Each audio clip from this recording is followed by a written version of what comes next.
So, multi-wheel combination locks of the style found on a lockbox like this.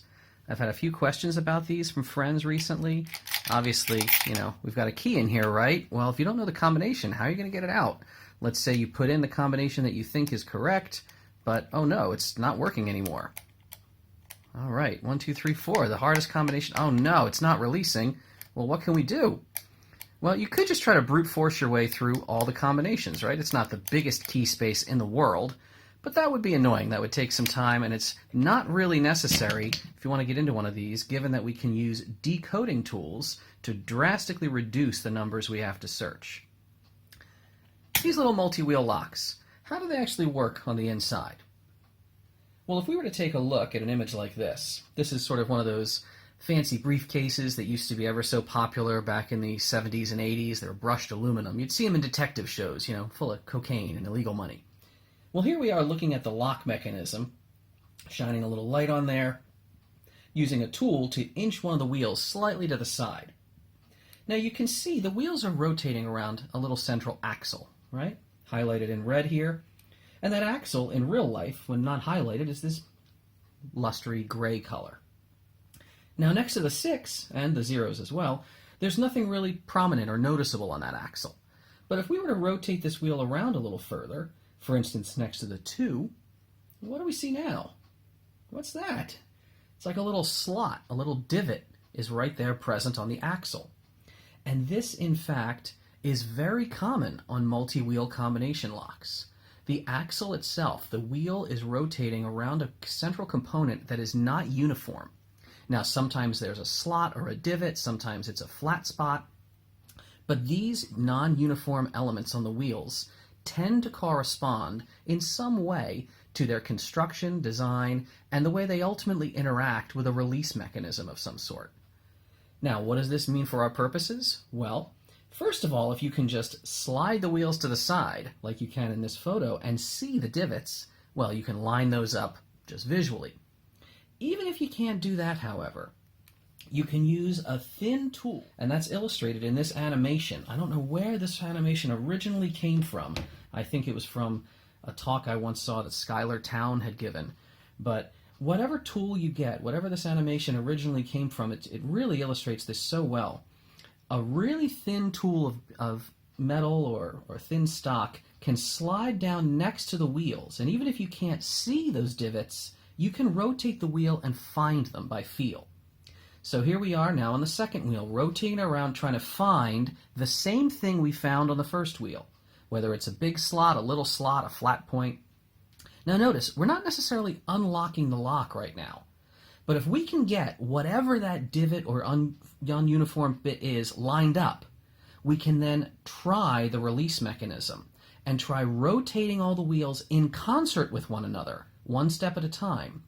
Once we've lined up the divots, then we know just walking the wheels around enough should be sufficient to open the mechanism, to open the lock. Let's see if that can work with our combination lock that we have here. Now, in that video, you sort of see a locksmith using an old Weiser shim. It's just a little squared off stock of very thin metal. That's something that you might have in your kit if you have old enough supplies. Personally, most of our students wind up using this very small tool, about an 015, I believe. This is sometimes called an easy decoder. You'll sometimes hear these referred to as mini knives, named after the Peterson Tools mini knife. Also really just so thin, but robust. This is probably the nicest tool out there that you can get in terms of durability. You can see that my little easy decoder here has had some hot suppers, but it's still going to work for us. If none of those are in your bag, well, maybe you have a key extractor. A broken key extractor, remember, in many cases is really skinny, and in a rough pinch, this might work for you too. I'm going to grab the mini knife just because it'll keep my hands a little further away from the lock, and let's see if we can feel anything. Now, when you don't know which side of the wheel to go on, well, go in blindly and just try. Now, I'm just riding along here. Something a lot of people will do is sort of spike towards that axle like this, and then rotate the wheels toward the tool. So it's almost like if I was dragging along a seam, right? If I'm dragging this direction, I might bounce over that seam and not even feel it. But if I'm pushing forward, I'm much more likely to get hung up. So if I'm pushing into these wheels and rolling the wheels toward the tool, there's a chance I will feel something. It's almost like a Ouija board. Like you don't want to look at what you're doing lest you convince yourself of something that isn't there. And I'm not feeling anything yet on this side. Ooh, maybe? Ooh, I feel something might be grabbing there. In fact, let me back that off a little bit. So I'm just touching right on the wheel.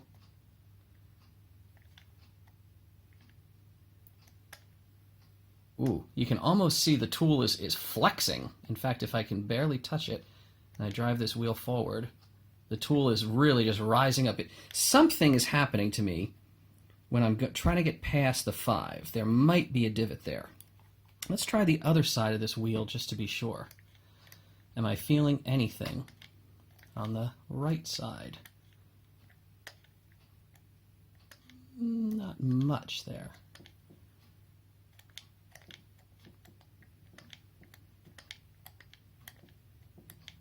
No, I think it's going to be that left side. Yes, something is grabbing me as I try to go from 5 down to 4. Now, does that mean that that's one of the digits in the combination? Not necessarily. It just means that I'm a little bit hung up here. Something's wrong there.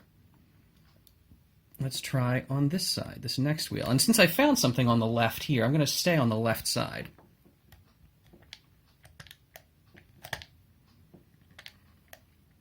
Maybe some, nope, not really hanging up there.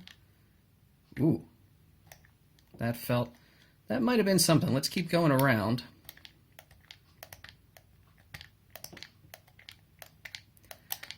No, let's see. Yeah, it might be a little something on that 9. I don't know. It's not really hanging up for me. Ooh, something is really jamming on that 7, though.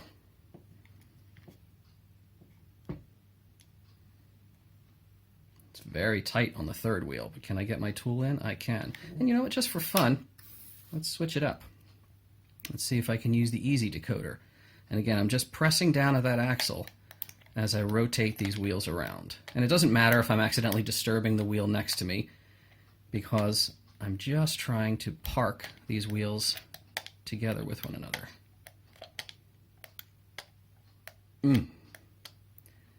Really hitting something. Yeah, that 7's really grabbing me there. So something about these feel lined up. Now, let's try the last one. No, not feeling. Ooh, was that a little something? Maybe. Try it around a little more here.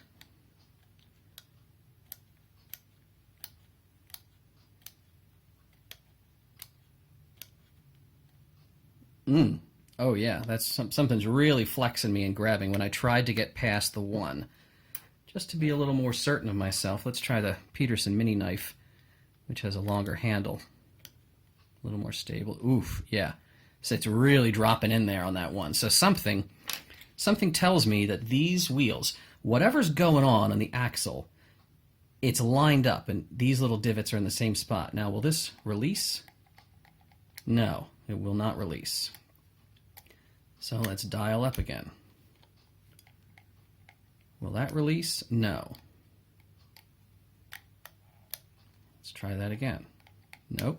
So we're just dialing all the wheels in concert with one another and then trying that release switch.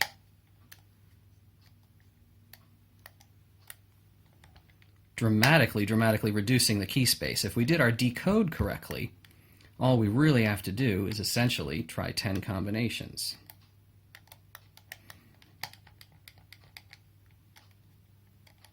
Ha! If this is... Ha! Way to go, friend of mine who set this for me. I should have known. And in a key box, well, then there you go. You've got the actual keys you were going for. And you can then recode the locks, reset it, remove it, well, whatever you really need to do. maybe it's going to just keep working for you the way it was. Maybe you use the keys on a penetration job and then put them back exactly the way you found them, and no one's the wiser.